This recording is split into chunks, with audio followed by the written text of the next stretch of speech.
वो अनजान था मुझसे, मैं भी दूर से उसे जानने की कोशिश कर रही थी।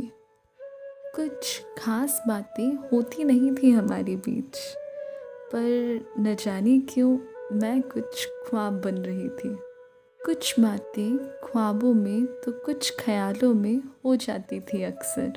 सामने से अगर वो गुज़र भी जाए तो दिल में मुस्कुरा कर खुश हो जाया करती थी मैं अक्सर।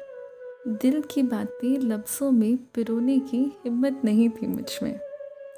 और वैसे भी जो मज़ा दूर से नज़रें मिलाकर नज़रें चुराने में है, वो मज़ा नज़रों में नज़रें मिलाकर बातें करने में कहाँ। पर वो अब भी मुझसे अनजान था और मैं दूर से ही उसे जानने की कोशिश कर रही थी।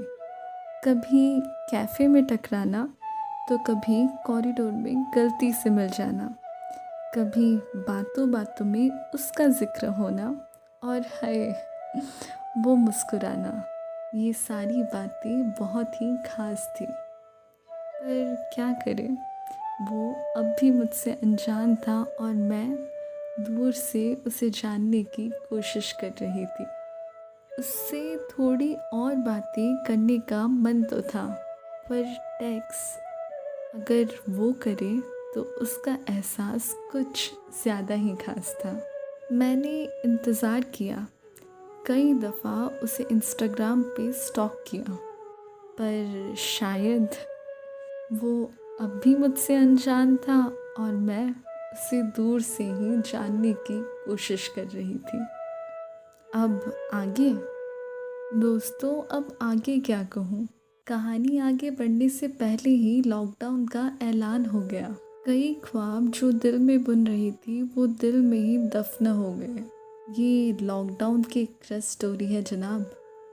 इंटरवल से पहले ही द एंड हो गया।